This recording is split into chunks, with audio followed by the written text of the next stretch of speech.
Buenos días, mi nombre es Almitra de Sousa Delgado. Yo soy estudiante del doctorado en educación de la Universidad de Costa Rica y he trabajado con estudiantes sordos desde hace más de 10 años dándoles clases de español. De hecho, mi interacción con los chicos sordos ha sido lo que me motivó a entrar al doctorado y empezar a pensar en nuevas formas para ayudarles a adquirir los procesos lectores y de escritura.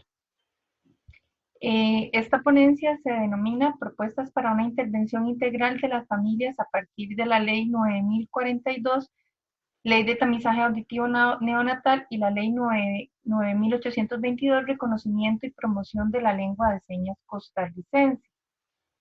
El objetivo principal es analizar ambas leyes y a partir del análisis de estas leyes pensar en la factibilidad de hacer una propuesta integral para estas familias, ya no solamente desde el punto de vista médico, sino desde el punto de vista integral.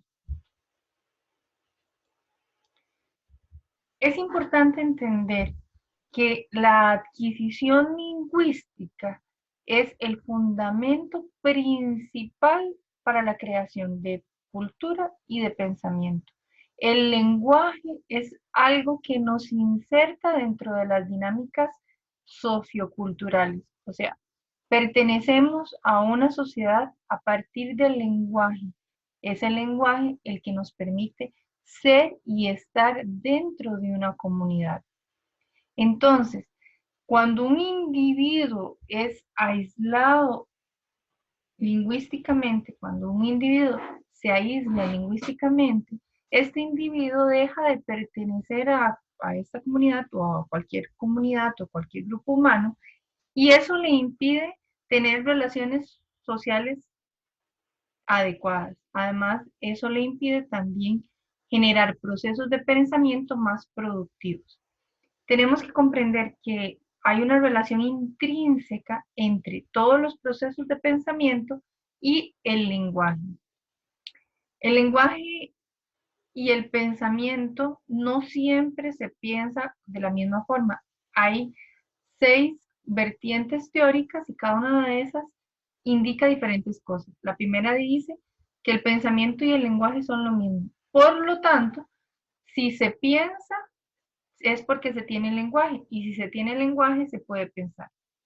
La segunda vertiente dice que el lenguaje y el pensamiento son diferentes, así que una persona sin lenguaje igual puede pensar o una persona con lenguaje puede no pensar. La tercera vertiente dice que el lenguaje determina el pensamiento. Entonces, dependiendo de cómo hablamos y del lenguaje que tenemos, así va a ser nuestra estructura de pensamiento. La siguiente es que el pensamiento determina el lenguaje. Entonces, la forma en la que nos comunicamos y la forma en la que hablamos va a ser determinante para, va a estar determinado más bien por la forma de pensar. Y por último, el lenguaje y el pensamiento son lo mismo a pesar de que exista una naturaleza diferente en cada una de estas estructuras y esa naturaleza puede ser de diferencia interna o externa. Esa última forma es la que nosotros vamos a utilizar en esta ponencia. ¿Por qué? Porque efectivamente el lenguaje propicia las funciones de pensamiento, pero no todas las personas que tienen lenguaje, digamos, logran desarrollar de la misma manera el pensamiento a pesar de que manejen un mismo lenguaje, y no todas las personas que no tienen lenguaje no pueden desarrollar pensamiento. Y un ejemplo de esto es el niño de Aviñón, que no adquirió lenguaje, pero que sí se logró evidenciar formas de pensamiento. Cuando nosotros pensamos en el desarrollo lingüístico, tenemos que pensar en las etapas de este desarrollo. Y este desarrollo empieza en una persona oyente desde las 20 semanas de embarazo, cuando empieza a escuchar sonidos y ondas sonoras, y una investigación en Francia determinó que esos sonidos y esas ondas sonoras también determinan la predilección de un niño sobre un lenguaje específico. Cuando los niños nacen, ese periodo del nacimiento en donde no hay lenguaje, o sea, este periodo prelingüístico, es un periodo fundamental para la adquisición del canon lingüístico. El niño lo que va a lograr es determinar cuáles son los fonemas adecuados dentro de esa lengua para comunicarse. En el caso de los niños sordos, también el canon lingüístico se establece en esa etapa. Lo que pasa es que muchas veces lo que tenemos es una falta de adquisición del lenguaje porque las familias oyentes no saben cómo transmitir ese lenguaje. Pero ese canon lingüístico, esos fonemas que se reflejan a través de la lengua de señas, también se adquieren en el primer año de vida. En el primer año de vida también se empieza la producción de las primeras palabras. Y en el caso de los niños sordos es clarísimo que ellos empiezan a producir sus primeras palabras ya terminando los 12 meses hasta los 16 meses de vida. También las primeras, después de la producción de las primeras palabras, se da la producción de las primeras frases que se da entre los 16 meses y los 24 meses de vida. Y por último, a partir de los más o menos 24 semanas, empiezan las primeras frases y oraciones completas. Ese es como el desarrollo clarísimo. Lo que sucede con los niños sordos es que lo que se da es una privación lingüística. En primer lugar, porque hay una exclusión social. El niño sordo, en la mayoría de los casos, entre un 85 y un 90%, nacen en familias oyentes. Y las familias oyentes casi nunca comparten con familias sordas y casi nunca tienen conocimiento de la cultura sorda y de cómo puede ingresar esta nueva persona a este grupo cultural. Entonces, se da una exclusión social. En segundo lugar, se da una exclusión educativa, porque esta privación lingüística de la que está siendo sujeta al individuo, porque no se le está enseñando a hablar en lengua de señas, le va a evitar tener el andamiaje lingüístico necesario para poder ingresar a la educación. Cuando hablamos de privación lingüística, tenemos que tener clarísimo que cada vez que se le priva o se le niega a un individuo el derecho innato del lenguaje, porque no ha podido adquirirlo, y el lenguaje se adquiere obligatoriamente en grupos sociales con estructuras sociales que determinan qué es y qué no es lenguaje. Hay todo un contrato social que determina el lenguaje. Cuando esto no se da, entonces lo que sí se da es una privación lingüística. O sea, cuando un niño no tiene un modelo lingüístico que le permita seguir y reproducir el lenguaje, lo que se da es esa privación.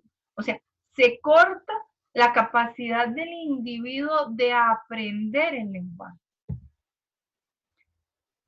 Muchas veces las familias oyentes no propician el uso de la lengua de señas o ni siquiera aprenden el uso de la lengua de señas porque con la sordera hay estigmas que están asociados. Por ejemplo, que la sordera o la hipoacusia es una enfermedad, que la lengua de señas no es un lenguaje y que es falsa la construcción de una comunidad de personas sordas. Y por último, que la gesticulación es lo mismo que la lengua de señas.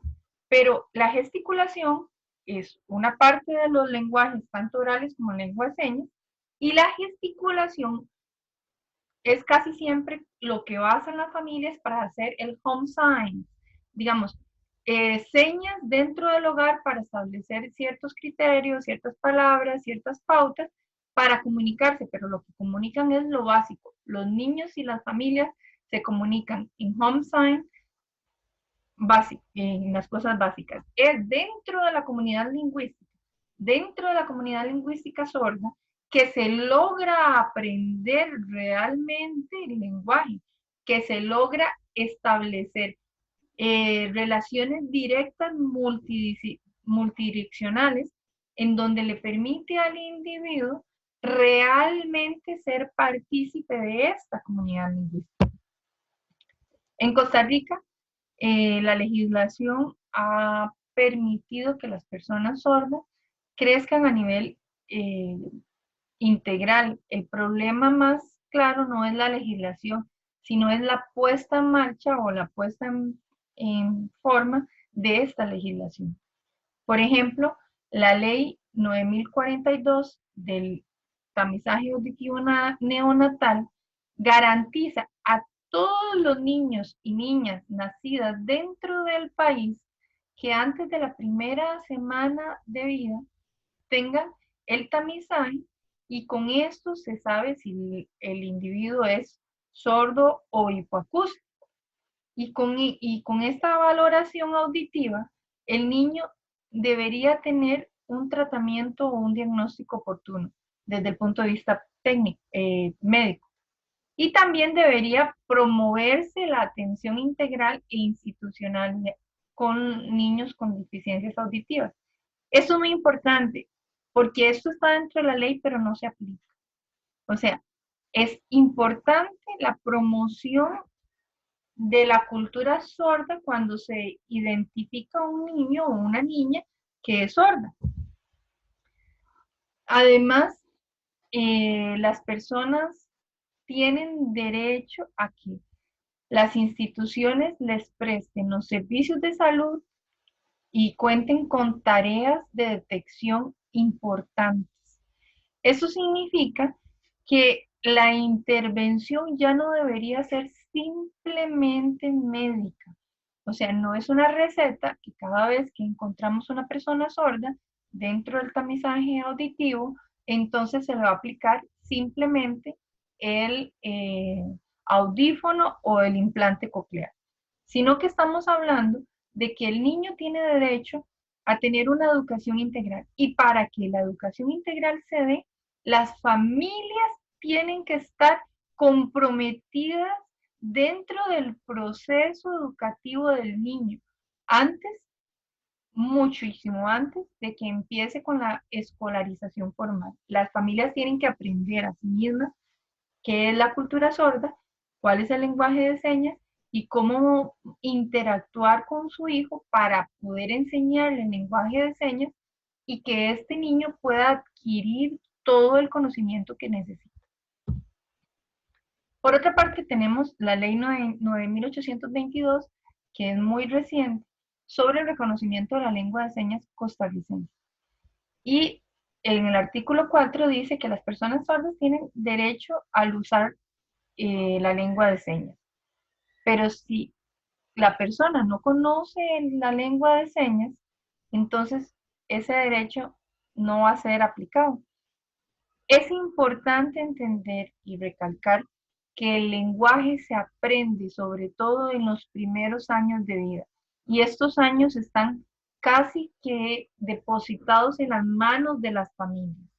Por eso es la insistencia en que las familias sean las que aprendan, las que transformen, las que cambien esta comunicación y logren darle a sus hijos todo ese background lingüístico que necesitan, todo ese bagaje lingüístico que necesitan para poder generar lenguaje. Ya no es solamente para comunicarse, sino para poder generar lenguaje. Para generar lenguaje hay que vivir en comunidad. Por eso es la necesidad inherente de comunicarse con y de estar en interacción con otros miembros de la comunidad sorda. Eso implica que miembros adultos de la comunidad sorda interaccionen con las familias de esta nueva persona.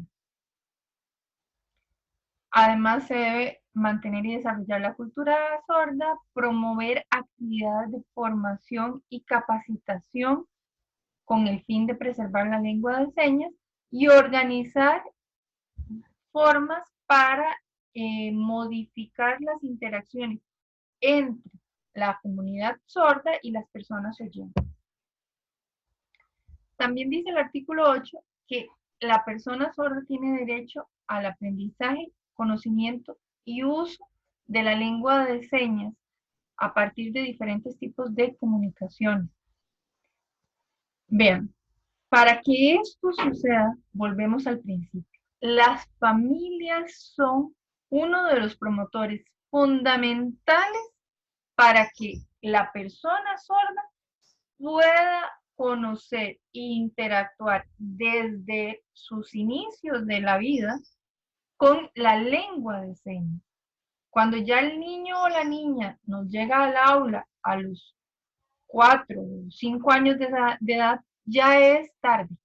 Tal vez no sea muy tarde, pero ya es tarde. Ya hay un retraso en el desarrollo lingüístico y ya hay una cierta privación lingüística que puede ir ahondándose poco a poco, porque cuando el niño o la niña están en el aula, realmente pueden ir adquiriendo y desarrollando el lenguaje de señas, pero eso lo van a empezar a aplicar cuando están con sus familias. Y si sus familias, cuando ellos llegan, los obligan a oralizar o los obligan a leer los labios, entonces el niño no va a tener oportunidades para desarrollar la lengua de señas, que al final esa es la modalidad correcta en la que esta persona va a poder desarrollar el lenguaje. El desarrollo lingüístico es fundamental para todo individuo, es la base de toda persona. Entonces, ¿cuál es la propuesta de intervención? En primer lugar, crear un equipo interdisciplinario entre el Ministerio de Educación Pública y la Caja Costarricense del Seguro Social. Este equipo interdisciplinario tendría la función no solamente de decirle el punto de vista médico a las familias que su hijo o su hija es sordo o hipoacústico y recomendarles audífonos o implantes cocleares, que al final sería un tratamiento solamente médico de la sordera, y es un tratamiento de la sordera desde el punto de vista de la ausencia y de la enfermedad, como si fuera algo que se tuviera que tratar, y no desde la condición del ser humano, y como ser humano, cómo podemos nosotros motivarlo o motivarla para que sea lo mejor que pueda llegar a ser en esta vida.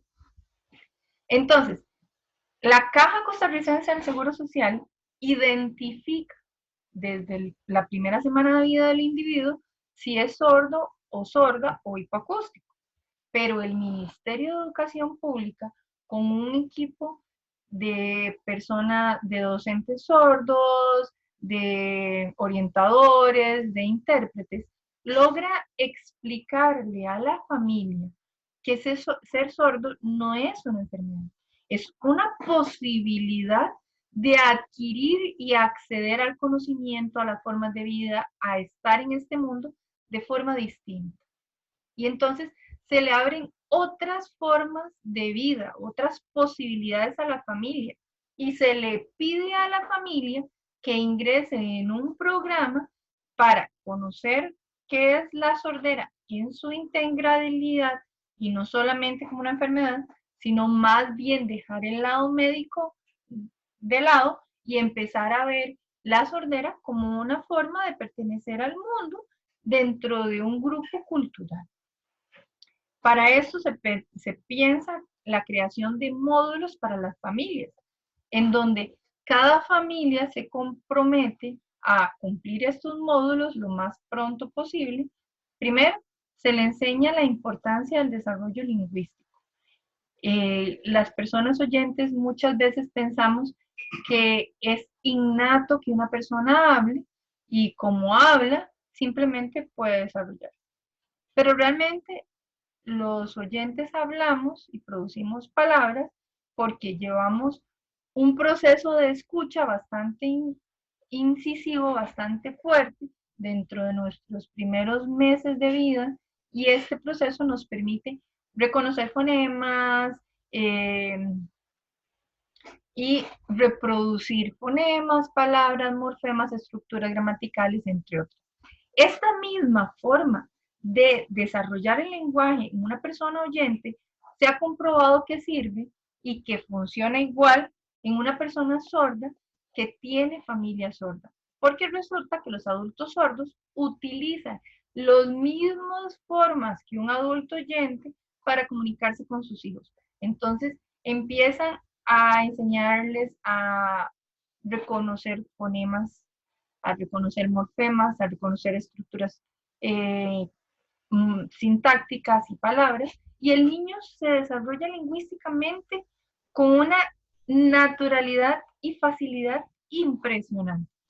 Esto es lo más importante que se le debe enseñar a las familias.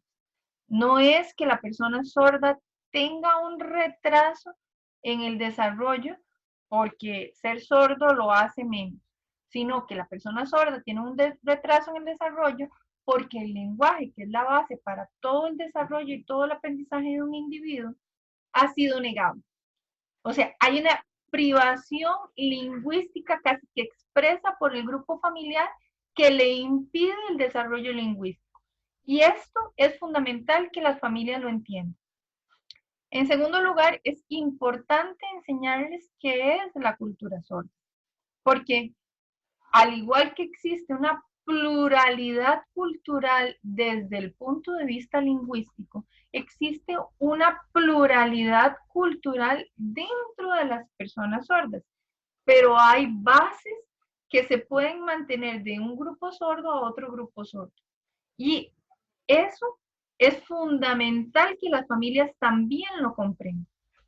También es necesario que ellos entiendan qué es el lesco o el lenguaje de señas costarricense y que lo puedan reproducir constantemente y que puedan hablar y comunicarse con sus hijos en lesco. Para eso, las familias tienen que saber qué es lesco, comunicarse con lesco, manejar el lesco y hablar en lesco en sus hogares. Y, y eso necesitan aprender. Después de este primer módulo, que probablemente dure un año, se requeriría un acompañamiento para las familias, en donde se interviene el orientador, que es el que más o menos va ayudándole, o la orientadora, que le va ayudando a las familias a ser familias, o sea, a ser padres o madres responsables, a reproducir correctamente el lenguaje, a limitar todas estas falsas creencias y empezar a generar nuevas formas de interacción con sus hijos. Un especialista en lesco que le ayude a mejorar en el lenguaje, porque no hay nadie, ni sordo ni oyente, que pueda decir que maneja, aunque sea su propia lengua, a tal punto que no necesite aprender nada. Todos necesitamos aprender. El lenguaje es algo vivo, en constante evolución, en constante transformación, y esa transformación lingüística solamente se da en comunidad.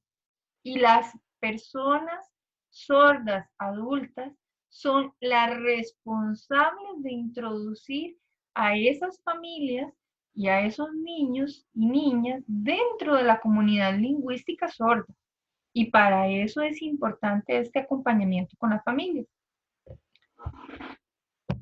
Entonces, en conclusión, el Ministerio de Educación Pública y la Caja Costarricense del Seguro Social ya en este momento poseen una estructura suficientemente sólida para poder aplicar estos programas. Pero lo que se necesita es voluntad política. Se necesita generar este grupo que permita hacer esas transformaciones. Es necesario reconocer la pertinencia de la enseñanza de lingüística a las personas sordas, ya no solamente desde el punto de vista de la oralidad, sino que la modalidad más pertinente para ellos es la señación. O sea, el lenguaje de señas es lo que se debería fomentar dentro de las familias que tienen alguna persona sorda. El modelaje lingüístico es crucial para la adquisición de cualquier lenguaje. No hay adquisición lingüística sin modelaje lingüístico.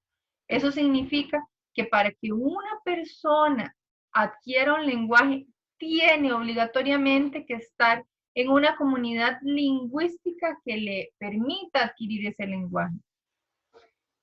El proceso de adquisición lingüística no solamente le permite al individuo comunicarse con su familia, sino que también es la base fundamental de cualquier desarrollo educativo. Entonces, el niño puede pensar con una base lingüística pobre e inclusive puede pensar sin base lingüística, pero es el lenguaje el que le permite introducirse en la sociedad, desarrollarse en sociedad y generar las formas de pensamiento que socialmente son no solamente aceptadas, sino que son convenidas. Y las familias requieren obligatoriamente un acompañamiento, porque se les está exigiendo a las familias que tengan la capacidad de comprender un montón de procesos lingüísticos sin ser especialistas, que tengan la capacidad de entender procesos socioculturales en los que se desarrollan sus hijos y sus hijas sordas sin ser especialistas. Para ello, hay que acompañarlos dentro de este proceso porque para ellos también es nuevo. La negligencia familiar muchas veces no es intencional, sino es producto de la ignorancia. Y para que esta negligencia familiar se rompa, nosotros como especialistas tenemos que acercarnos a ellos y enseñarles. Y como les digo, Costa Rica tiene la base legislativa y la base institucional para generar estos cambios, pero en este momento todavía no existe la voluntad política para hacerlos. Entonces, se necesita una voluntad política fuerte para desarrollar estos cambios que ya de por sí se pueden hacer. Muchas gracias por escucharme en esta ponencia y estoy aquí para responder cualquier duda o para escuchar sus comentarios. Gracias.